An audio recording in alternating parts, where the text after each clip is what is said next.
Polêmico, mas que a gente já navegou bastante dentro dele, principalmente quando a gente fez, junto com a nossa colega Priscila, a jornada de 21 dias para você deixar de ser uma pessoa boazinha e para que você pare de ser essa pessoa boazinha, onde quer que você esteja, onde quer que você viva. Mas antes da gente trazer ferramentas para você sair desse lugar, e primeiro, né, identificar se você está nesse lugar e nem sabe, porque esse é um movimento que fica dentro da gente ali inconscientemente anos e anos adormecido, principalmente porque é uma estratégia que a gente criou lá na infância, né? Então, para que essa consciência ela consiga chegar, eu preciso saber primeiro o que significa. Primeiro, preciso identificar se eu faço parte, né, desse lugar, dessas pessoas que acabam sofrendo literalmente abusos emocionais, abusos físicos, claro que abusos sexuais também, em determinadas situações, porque a gente se torna uma pessoa muito permissiva nas relações como um todo. E essa estratégia a gente criou lá na infância, porque lá na infância fazia sentido para quando a gente era criança, principalmente para se proteger da própria agressividade dos adultos. E na nossa mente inconsciente, lá atrás, a gente se protegia do abandono, a gente se protegia da rejeição, a gente se protegia do desafeto, porque na realidade o que a gente mais queria era um afeto, seja o olhar dos adultos que conviviam com a gente, seja um elogio, seja um reconhecimento de algo, uma validação externa. E a gente cresce nesse lugar e leva isso para o nosso ambiente de trabalho, onde a gente fica o tempo todo o quê? Querendo aceitação, querendo a visibilidade aqui nas redes sociais, eu quero o like, eu quero a multiplicação dos views, eu quero que as pessoas me notem, eu quero que as pessoas me vejam. Só que isso se torna excessivamente nocivo para o nosso emocional. A bondade sem limites, que passa a não ser mais a bondade em si, nem a generosidade, ela fica muito longe disso, ela deixa de ser uma virtude. E aí ela se torna essa permissão para que outras pessoas acabem nem enxergando a gente, porque a gente não sabe colocar limites claros. A gente se permite a uma série de desafios emocionais, psíquicos, mentais, porque as relações elas se tornam muito pesadas para a gente. E esse respeito que a gente, quando está no modus operandi da pessoa boazinha, primeiro precisa enxergar, ele está dentro da gente. Mas primeiro eu preciso reconhecer que eu sou essa pessoa, que não sei dar limite para as outras pessoas, que me atrapalho nesse lugar. Primeiro eu preciso desse auto-reconhecimento. Primeiro eu preciso estar, ok, identifiquei aqui que eu tenho essa dificuldade, identifiquei que eu tenho esse desafio. Agora, como é que eu lido com esse desafio? Como é que eu encaro? Como é que eu trabalho isso dentro de mim? E internamente, isso também é um processo. Embora lá na nossa jornada a gente tenha feito várias turmas com os 21 dias, não é em 21 dias que você sai dessa mentalidade boazinha e a sua vida muda de 180 graus. Não é só isso. Você vai gradualmente identificando, você vai gradualmente reconhecendo, mas você precisa trabalhar a autoconfiança, você precisa trabalhar o autorrespeito e você precisa trabalhar o seu posicionamento interno e externo. Seu posicionamento com você, e o seu posicionamento com as outras pessoas. E se eu não tenho esse posicionamento, a minha liderança na minha própria vida fica prejudicada. E se eu quiser exercer essa liderança em qualquer outro lugar, dentro da minha família, como mãe, como pai, no meu trabalho, como líder de equipe, como gestor, como supervisor, como coordenador, não importa, isso fica extremamente prejudicado. E eu não me dou conta de que é essa engrenagem interna que está dificultando o meu processo, na realidade. Se você for ver na vida corporativa em si, no ambiente de trabalho em si, muitas e muitas vezes as empresas acabam preservando os líderes tóxicos porque eles se impõem excessivamente. Eles já são o oposto da pessoa boazinha. Só que eles são tão nocivos para aquelas equipes que muitas vezes a alta liderança que colocou eles lá, numa liderança intermediária, geralmente, demora para enxergar, demora para ver que essa laranja podre está estragando todo o resto do cesto. Ah, mas essa pessoa se destaca no resultado, se destaca na produtividade, bota todo mundo para alinhar, mas a que preço? E que saúde emocional dos seus colaboradores que faz, inclusive, a empresa ter uma alta rotatividade, porque são pouquíssimas as pessoas que aguentam ficar trabalhando sob esse guarda-chuva de toxicidade. É o que mais acontece, é o que mais a gente vê. A liderança ela pode existir dentro de um ambiente de respeito, dentro de um ambiente compreensivo, dentro de um ambiente flexível, se o líder tem essa visão e esse direcionamento. E a mesma coisa pai e mãe, né? Pai e mãe sempre acha que está fazendo errado, sempre acha que poderia ser diferente ou fazer alguma coisa diferente, mas na realidade, os pais e mães muito bonzinhos criam filhos com alta dificuldade de ir para o mundo. Os filhos que vão para o mundo são aqueles filhos que conseguem fazer o seu gerenciamento emocional individual tranquilamente. E não quero aqui causar nenhum tipo de sentimento de culpa nos pais e mães que assistem. Mas você sabe que o seu filho está indo bem quando ele está conseguindo executar exatamente as coisas que ele quer executar na vida dele.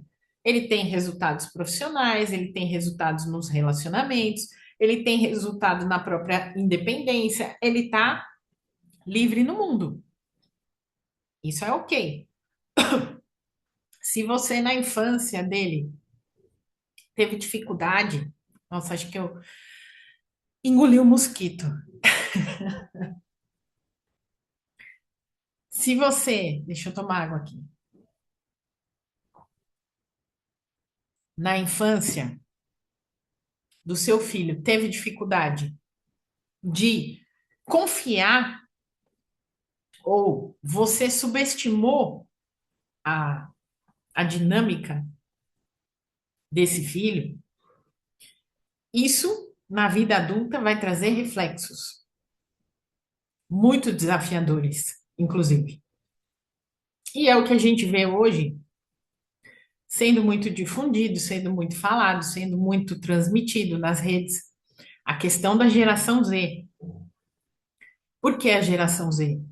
Porque a minha geração, que é parte dos pais e mães da geração Z, trouxe muito sentimento de culpa.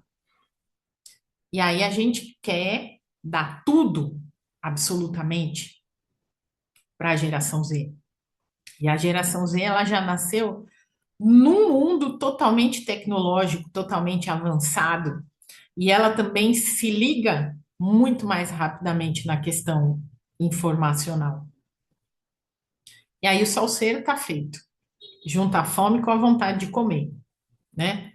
Então, os pais muito permissivos, os pais muito culpados emocionalmente, mentalmente falando, e que não conseguiram elaborar um bom trabalho com essa geração, há exceções e exceções magníficas, inclusive. Tem muita gente da geração Z que manda muito bem no aspecto de tecnologia e de influência, e de uma forma positiva até para a própria geração, né? Mas a gente vê que tem uma lacuna, tanto que o que acontece com a geração Z hoje, se você questiona, eles não querem ocupar postos de liderança no ambiente profissional. Eles querem flexibilidade, eles querem direitos, eles querem lugares, mas eles já não querem a vida corporativa tradicional como a gente conhece. E esse é um grande desafio para as empresas a nível geral, porque as empresas elas vão acabar ficando sem liderança. E o que está acontecendo na realidade também é um movimento interno onde os antigos líderes estão sendo chamados para serem realocados nessas posições, muitas vezes. Então, por um lado, o mercado de consultoria, o mercado de mentoria, o mercado de onde a minha geração consegue ter esse encaixe, ainda é muito bem servido por causa dessa lacuna que a geração Z já vem deixando rastro. E como é que a gente traz esse complexo de ser muito bom excessivamente para o contexto da neurociência junto com a psicanálise, né? Essa origem emocional ela vem da infância. Então, como eu falei, é uma estratégia que a gente cria, uma estratégia de sobrevivência que a gente cria para ter a aprovação dos adultos, para ter a nossa validação e para evitar aquela sensação de perder o afeto dos outros. Porque quando criança, muitas vezes ser vista pelos outros é uma forma que a gente encontra de receber amor, de receber afeto.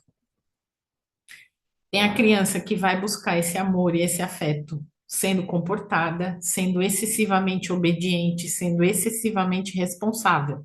Essa é a criança boazinha. E tem aquela criança expansiva, criativa, alegre, espoleta, que não tá nem aí para as regras e que vai desafiar o limite dos pais o tempo todo. Também no intuito de ser vista, só que de ser vista de um outro lugar, de um outro extremo. Então, são dois extremos que a gente tem ali na infância.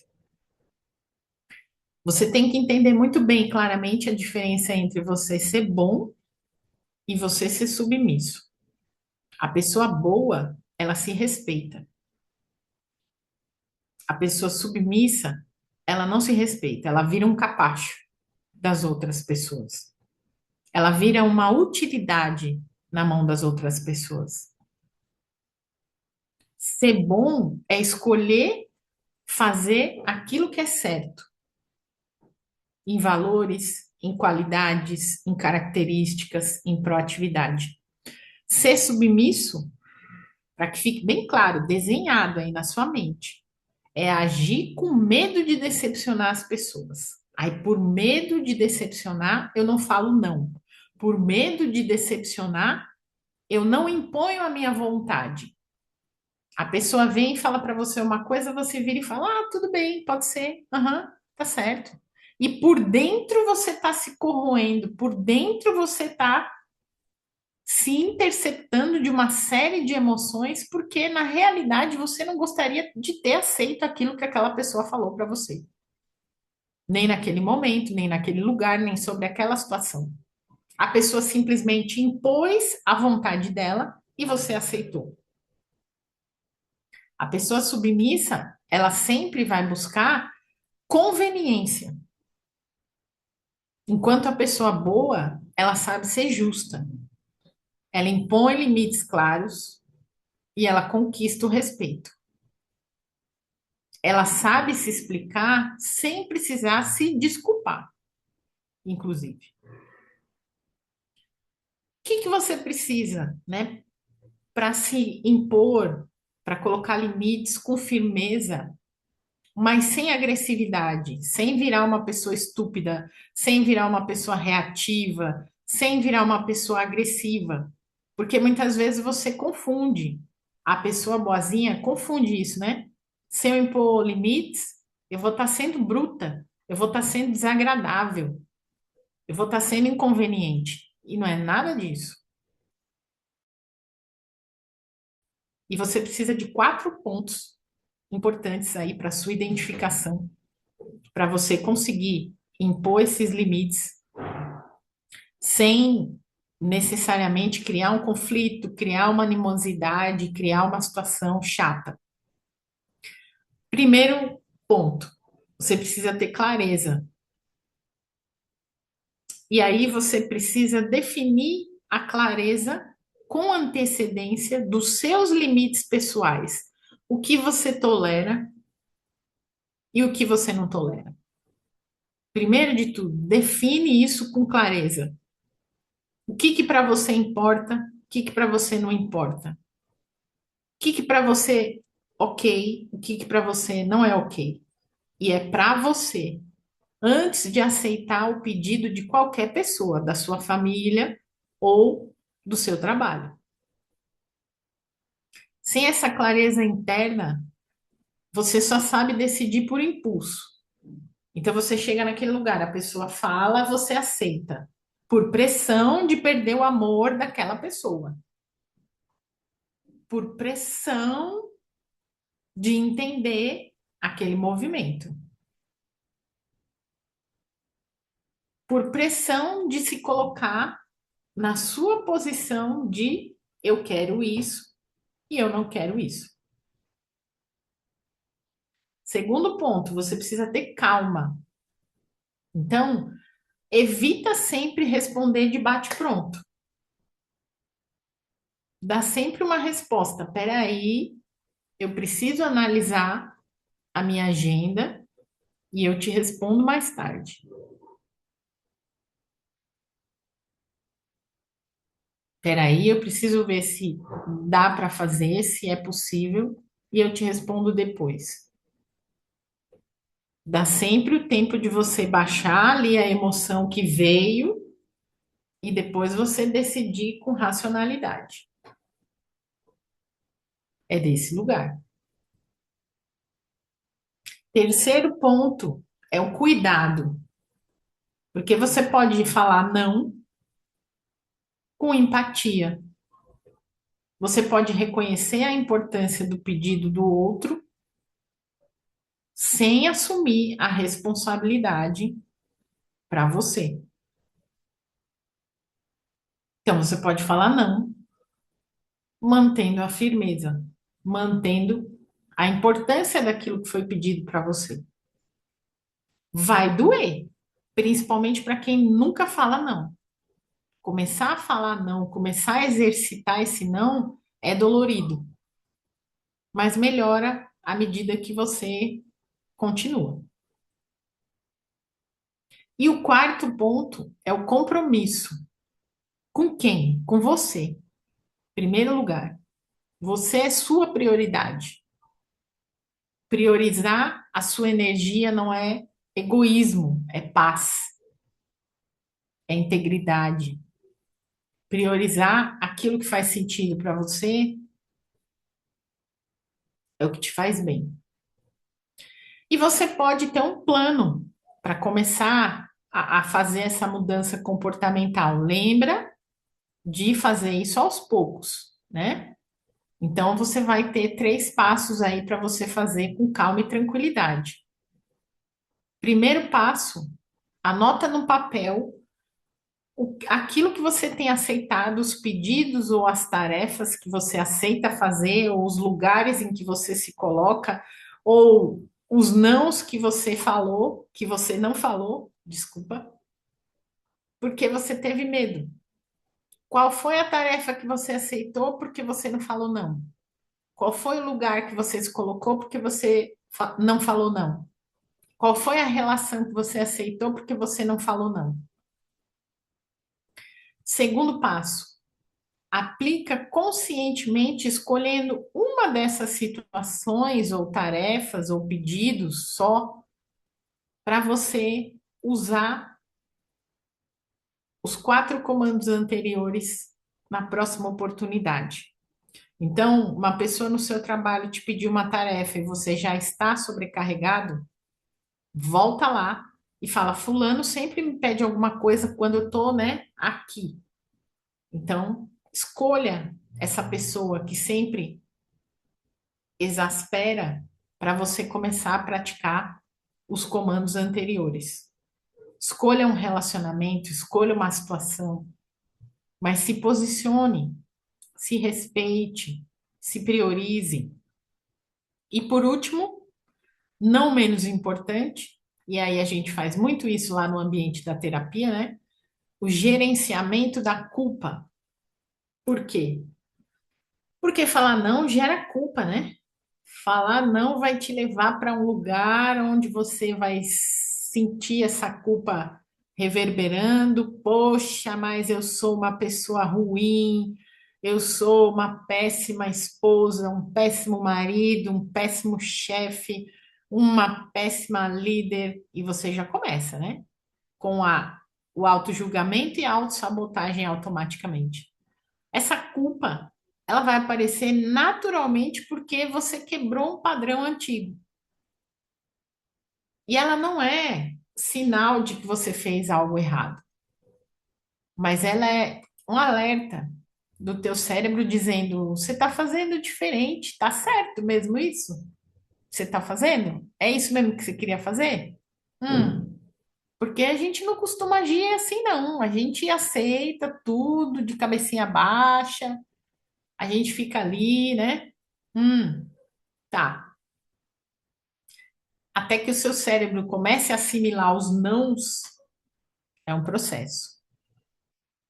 Então, se permita sair desse lugar onde você maltrata as suas emoções, você maltrata quem você é e você não se escolhe como prioridade. E aí você derruba a sua autoestima, você derruba a sua autoconfiança e você ainda está agindo como aquela criancinha pequena que está esperando a validação e a aprovação do pai e da mãe. Se esse vídeo fez sentido para você, compartilha com mais pessoas. Ative o sininho da inscrição do nosso canal. E você é muito bem-vindo, muito bem-vinda por aqui. Quanto mais pessoas você trouxer, mais a gente fica feliz em poder saber que o nosso conteúdo está fazendo a diferença. Meu grandíssimo beijo e até o nosso próximo vídeo. Tchau, tchau.